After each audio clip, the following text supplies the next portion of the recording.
کہتے ہیں صفائی نصف ایمان ہے. اب اس میں کئی دفعہ مجھ سے کوشچنس کرتے ہیں اسٹوڈنٹس کے، سر یہ صفائی جب نصف ایمان آپ کہہ رہے ہیں، اس میں ظاہری صفائی کی بات ہو رہی ہے یا باطنی صفائی کی بات ہو رہی ہے یا دونوں کی بات ہو رہی ہے، اور کون سی صفائی امپورٹنٹ ہے؟ ہمیں کچھ گائیڈ کریں، اور کس طرح ہم اپنے دل کی صفائی کر سکتے ہیں. جی بالکل. صفائی ونس اگین ہم جب تعلیم کی بات کرتے ہیں نا، تو تعلیم پھر ہمیں بہت سی خصوصیات تعلیم سے ملتی ہیں. ایک تو غور و فکر پیدا ہوتا ہے آپ میں، ٹھیک ہے، اور ایک آپ ذہنی طور پہ گرو کرتے ہیں، ٹھیک ہے. آپ تعلیم سے آپ کو اس طرح کی خصوصیات اور اس طرح کی ویلیوز کا آپ کو اندازہ ہوتا ہے، جس میں آپ اپنی ظاہری اور باطنی اور جو صفائی کا بھی خیال کرتے ہیں، ٹھیک ہے. تعلیم سے آپ کو اس طرح کی کیا ہم کہہ لیں اس کو ہائی ٹریٹس کا اندازہ ہوتا ہے. دیکھیں، صفائی تو دونوں طرح سے ہے. آپ نے اپنے گھر کو، اپنے محلے کو، آپ نے اپنی لوکیلٹی کو بھی صاف رکھنا، ٹھیک ہے. اور وہ کب ممکن ہوگا؟ جب تعلیم کی روشنی سے آپ کا ذہن بھی صاف ہے، آپ کو اندازہ ہو کہ گھر میں بیسیکلی وہ آپ کے تعلیم سے آپ کو، میں تو یہ سمجھتا ہوں کہ ہم یہ کہہ رہے ہوتے ہیں کہ تعلیم حاصل کریں اور صرف ایک اچھی جاب کے لیے. تعلیم جو ہے وہ تعلیم جو آپ کو غور و فکر پر مجبور نہیں کر پا رہی، تو پھر آپ سوچیں کہ آپ کون سی تعلیم حاصل کر رہے ہیں. تعلیم حاصل کرنے سے آپ ساتھ ہی ساتھ اپنا انالیسس کریں، کیا آپ کریٹیکل تھنکنگ آپ کی ہو رہی ہے کہ نہیں ہو رہی، کیا آپ لاجیکل ہو رہے ہیں کہ نہیں ہو رہے، کیا آپ اسیسمنٹ کر پا رہے ہیں کہ نہیں کر پا رہے. یہ تعلیم، اور اس کے ذریعے آپ کو ظاہر ہے سویلائزیشن کا، کلچر کا، اچھی خوبیوں کا، اپنے ارد گرد کے ماحول کو صاف رکھنے کا، اپنے خیالات کو صاف کرنے کا، صاف رکھنے کا جو ہے نا وہ موقع فراہم اگر کوئی کرتی ہے چیز، تو وہ تعلیم ہی ہے. ہمارے بچوں میں، ہمارے اسٹوڈنٹس میں وہ یہ سوچا کریں ضرور کہ ہم تعلیم حاصل کر رہے ہیں تو کیا سوچنے اور سمجھنے کی صلاحیت کے لیول پہ ہم کہاں، وہ اپنی گریڈنگ کریں، سیلف اسیسمنٹ کریں، سیلف انالیسس کریں، اپنے کانشیس کو جھنجھوڑیں، دیکھیں. اور اگر وہ نہیں کر پا رہے تو پھر there is something wrong at the bottom.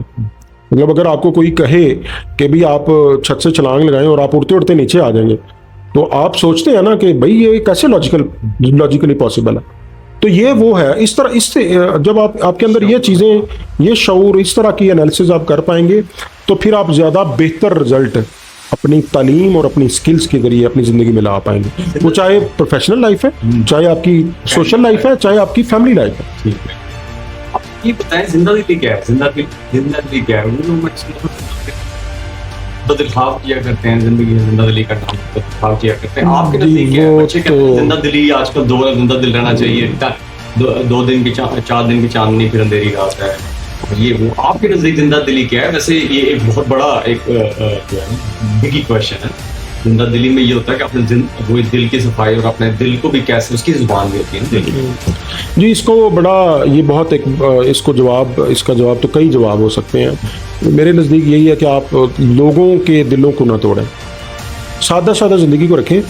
Race کا، کمپٹیشن کا حصہ ضرور ہوں آگے بڑھنے کے لیے، وہ بہت ضروری ہوتا ہے. ہم پرائمری میں تھے تو ہم آپس میں کلاس میں کمپٹیشن فیل ہوتا تھا، کبھی نمبر اچھے لینا. یہ ہیلدی کمپٹیشن. کسی کی لیگ پولنگ نہ کریں، سادہ سادہ زندگی کو رکھیں، آگے بڑھنے کی پوری کوشش کریں، لوگوں کو بھی گائیڈ کریں، اور اپنی زندگی کو سادہ رکھتے ہوئے، مطلب جب آپ نے کسی کے بارے میں ill thought نہیں کیا، سوچا نہیں ہے، ill thought ہے نہیں، پھر آپ اس کو ہم زندہ دلی بھی بولتے ہیں. جب آپ لوگوں کے دلوں کو نہیں توڑیں گے تو آپ کا دل بھی مثبت رہے گا، آپ کا دل میں بھی سکون رہے گا. تو میں یہ سمجھتا ہوں پھر آپ زندگی کو ذرا نارمل رکھیں، اتنی کمپلیکس نہ کریں.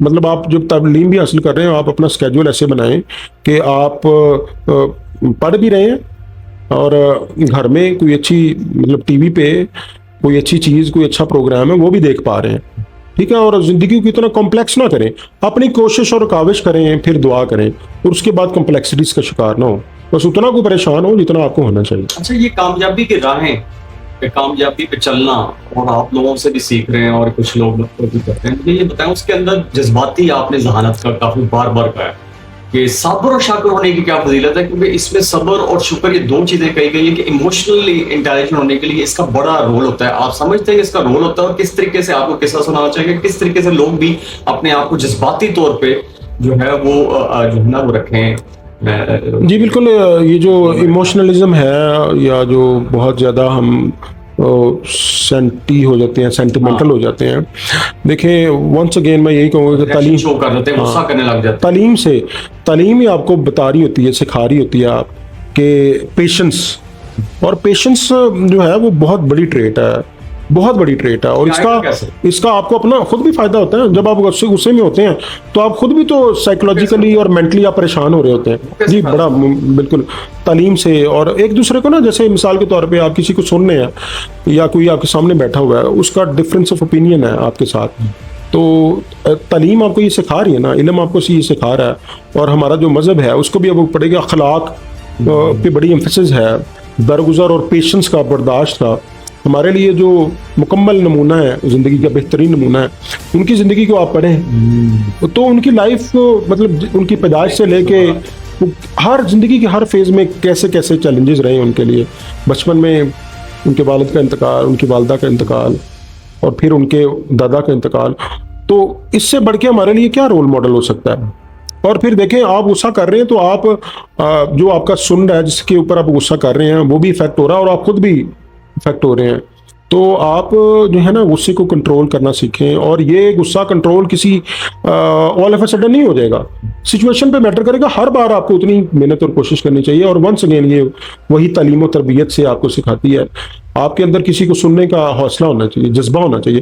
اگر آپ کو لگ بھی رہا ہے کہ اس کی جو وہ بات کر رہا ہے وہ ڈفرینس آف اوپینین، نہ صرف ڈفرینس آف اوپینین ہے بلکہ وہ بات بھی غلط ہے، تو پھر بھی آپ ایک اچھے طریقے سے، کیونکہ آپ کا مقصد یہ ہونا چاہیے کہ صحیح بات جو اگر آپ کو پتہ ہے، جس کا سورس بھی اتھینٹک ہے، تو وہ اس تک پہنچ جائے. اگر وہ نہیں فالو کر پا رہا تو کوئی بات نہیں. دیکھیں کہ افو درگزر کا بیسٹ جو ماڈل ہے وہ ہمارے پاس ہے. آپ ان کی زندگی کو پڑھیں ذرا، تو ان کے اوپر جو چیلنجز گزرے، جو غم گزرے، وہ ایک جملہ بھی ہے نا کہ تجھے کیا بتاؤں میرے ساتھ کیا کیا ہوا.